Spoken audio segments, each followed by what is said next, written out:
Salut tout le monde, vous allez bien? Bienvenue à laparole.tv où je prêche la parole de Dieu entièrement je lis des chapitres un par un.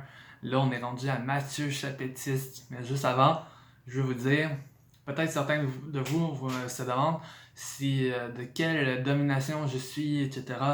Mais j'ai aucune domination. Je sais pas, pentecôtiste, évangélique, chrétien, catholique, je suis rien de tout cela. Je suis juste un enfant de Dieu, quelqu'un qui a accepté Jésus-Christ dans son cœur.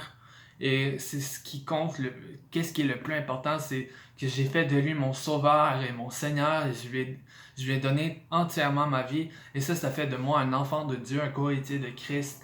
Et je ne vais pas me définir avec étant pentecôtiste, évangélique, euh, orthodoxe, etc. Toutes ces choses-là, pour moi, c'est juste des titres.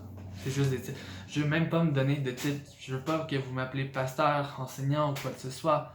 Je suis égal à vous en tant qu'enfant de Dieu. Amen.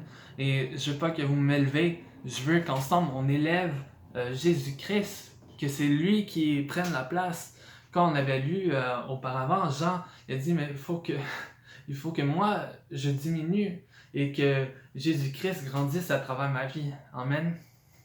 Alors, commençons tout de suite au chapitre 6. Gardez-vous bien de faire des dons devant les hommes pour qu'ils vous regardent. Sinon, vous n'aurez pas de récompense auprès de votre Père céleste. Donc, lorsque tu fais un don à quelqu'un, ne sonne pas de la trompette devant toi, comme le font les hypocrites dans les synagogues et dans les rues, afin de recevoir la gloire qui vient des hommes. Je vous le dis en vérité, ils ont leur récompense. Mais toi, quand tu fais un don, que ta main gauche ne sache pas ce que fait ta droite, afin que ton don se fasse en secret, et ton Père qui va dans le secret te le rendra. Jésus enseigne après ça la prière au verset 5. Lorsque tu pries, ne sois pas comme les hypocrites. Ils aiment prier debout dans les synagogues, au coin des rues, pour être vus des hommes. Je vous le dis en vérité, ils ont leur récompense. Mais toi, quand tu pries, entre dans ta chambre, ferme ta porte et prie ton Père qui est dans les lieux secrets, et ton Père qui voit dans le secret te le rendra. En priant, ne multipliez pas les paroles comme les membres des autres peuples. Ils s'imaginent en effet qu'à force de paroles, ils seront exaucés. Ne les imitez pas, car votre Père sait de quoi vous avez besoin avant que vous lui demandiez. Voici donc comment vous devez prier. Notre Père céleste, que la sainteté de ton nom soit respectée. Que ton règne vienne, que ta volonté soit faite sur la terre comme au ciel. Donne-nous aujourd'hui notre pain quotidien. Pardonne-nous nos offenses comme nous aussi nous pardonnons à ceux qui nous ont offensés. Ne nous expose pas à la tentation, mais délivre-nous du mal. Car c'est à toi qu'appartiennent dans tous les siècles le règne, la puissance et la gloire. Amen. Si vous pardonnez aux hommes leurs fautes, votre Père céleste vous pardonnera aussi. Mais si vous ne pardonnez pas aux hommes, votre Père céleste ne vous pardonnera pas non plus vos fautes. Après ça, au verset 16, Jésus enseigne le jeûne. Lorsque vous jeûnez, ne prenez pas un air triste comme les hypocrites. En effet, ils présentent un visage tout défait pour montrer aux hommes qu'ils jeûnent. Je vous le dis en vérité, ils ont leur récompense. Mais toi, quand tu jeûnes, parfume ta tête et lave ton visage afin de ne pas montrer que tu jeûnes aux hommes, mais à ton Père qui est dans le lieu secret, et ton Père qui voit dans le secret te le rendra. Jésus enseigne l'argent, au verset 19.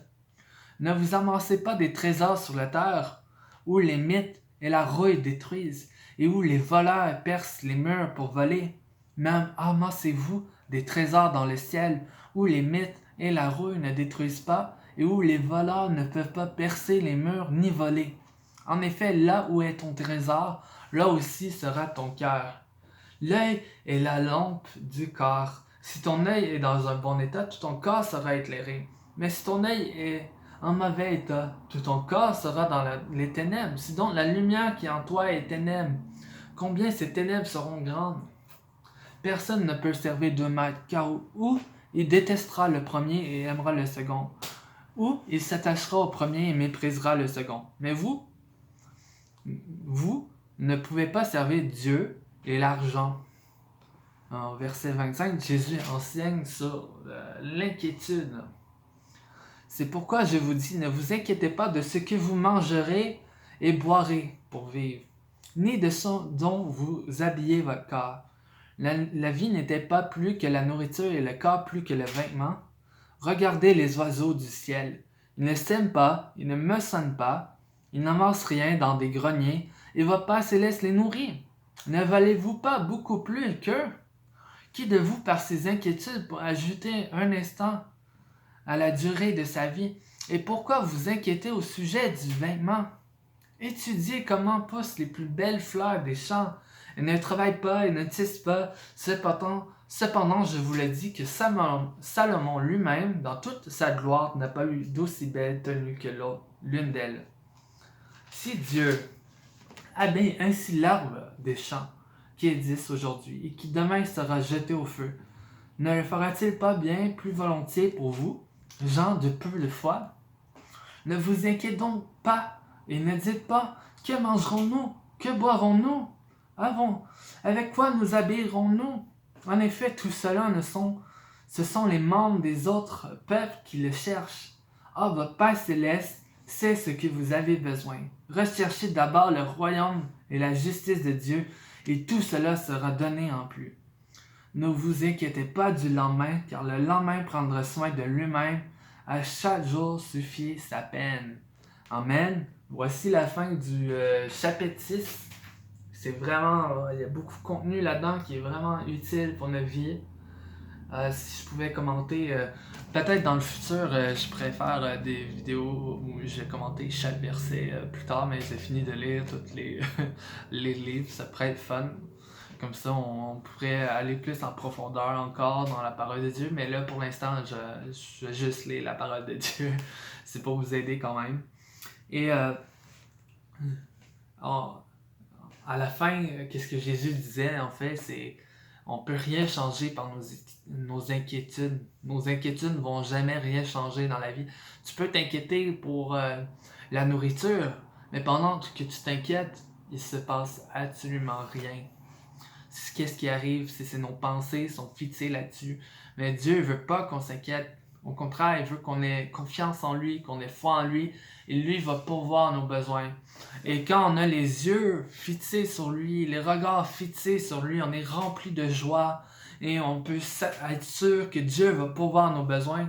Il n'a pas dit ici, tu dois semer, tu dois donner. Au contraire, les oiseaux ne sèment pas, ni ne moissonnent, mais ils mangent quand même. Dieu, dans les difficultés qui vont arriver dans notre vie, il va nous nourrir, vous comprenez? Et ça, vous n'avez pas besoin d'argent, vous n'avez pas besoin de rien faire. Dieu est un bon Dieu et qui veut prendre soin de ses fils et de ses filles. Vous n'avez pas besoin de donner pour recevoir de Dieu. Dieu a déjà tout donné pour enfin que nous, on reçoive. Amen. Et c'est cette parole d'encouragement qui va terminer cette vidéo. Alors, je suis content que vous avez écouté cette vidéo à laparole.tv et n'abandonnez pas. Bientôt, nous lirons le chapitre 8 ensemble. Merci, vous êtes bénis. Au revoir.